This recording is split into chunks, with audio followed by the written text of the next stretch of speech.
Quotation എന്റെ ആളായി പോയിട്ട് ഒരു കൊലക്കേസിൽ ഒരുത്തരെ കുത്തിക്കൊന്ന കേസിൽ പ്രതിയായ ഒരുത്തനെ ജില്ലാ പ്രസിഡന്റാക്കി BJP വെച്ചിട്ട് അവനെ കൊണ്ട് ഞങ്ങളെ പഠിപ്പിക്കാൻ ഇറങ്ങിയിരിക്കുക.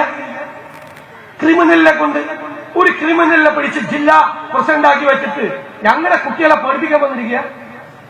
സന്ദീപ് വാര്യരെ ഭീഷണിപ്പെടുത്തിയെന്ന് പറഞ്ഞു. രാഹുൽ മാങ്കൂട്ടത്തിനെ മാത്രമല്ല, സന്ദീപ് വാര്യരെ ഭീഷണിപ്പെടുത്തിയത്. അത് ദേഷ്യം ഉണ്ടാവുമല്ലോ. ഞങ്ങൾ പറയുന്നു, സന്ദീപ് വാര്യരുടെ മുഖത്ത് നോക്കണമെങ്കിൽ ഞങ്ങളുടെ കൂട്ടത്തിൽ കുറെ പേരുടെ ചോര വീണാല് അദ്ദേഹത്തിന്റെ മുഖത്ത് നോക്കാൻ ഞങ്ങൾ സമ്മതിക്കുന്നു. മുഖത്ത് നോക്കാൻ മനസ്സിലായല്ലോ. കണ്ണിലെ കൃഷ്ണമണി പോലെ ഞങ്ങൾ സംരക്ഷിക്കും. രാഹുലിന് സത്യം പറയേണ്ട ആവശ്യമൊന്നുമില്ല. പോരാളിയാണ് രാഹുൽ, ഇല്ലേ?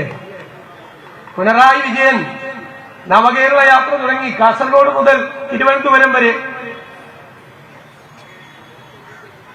സമാധാനം ഉണ്ടായിരുന്നു. നവകേരള യാത്രയ്ക്ക് പിണറായി വിജയന്റെ ഉറക്കം കെടുത്തിയ യൂത്ത് കോൺഗ്രസ് പ്രസിഡന്റാണ് രാഹുൽ മാങ്കൂട്ടത്തിൽ. ഉറക്കം കെടുത്തിയത് പിന്നെയാണ് ഈ മൂന്നാംകിട ക്രിമിനല്.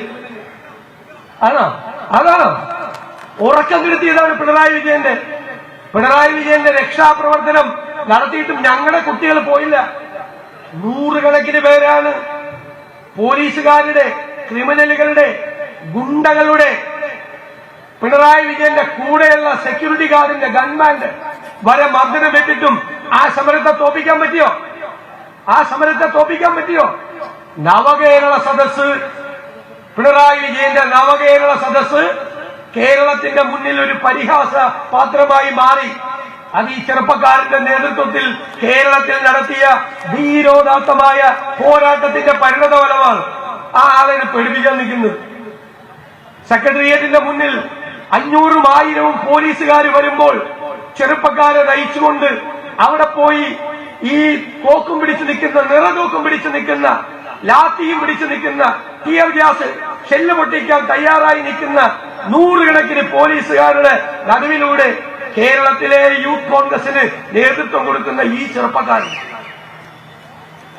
ഞങ്ങൾ പിന്നെ വന്നത് ഞങ്ങളുടെ കുട്ടികൾക്ക് ആരെങ്കിലും ഭീഷണിപ്പെടുത്തിയോ അവരെ പേടിപ്പിക്കുകയോ ചെയ്ത ഞങ്ങളെല്ലാം അവിടെ എത്തും.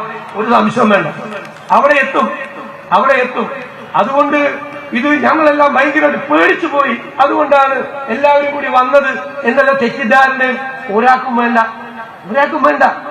ഒരാൾക്കും വേണ്ട. ഞങ്ങൾ ഈ സർക്കാരിന്റെയും കേന്ദ്ര സർക്കാരിന്റെയും വർഗീയതയ്ക്കെതിരായിട്ട് പോരാട്ടം നടത്തുന്നവരാ. വിട്ടുവീഴ്ചയില്ലാത്ത പോരാട്ടം നടത്തുന്നവരാ. ഞങ്ങളുടെ നേതാവ് രാഹുൽ ഗാന്ധിയാ. കോംപ്രമൈസ് ചെയ്യുവോ രാഹുൽ ഗാന്ധി?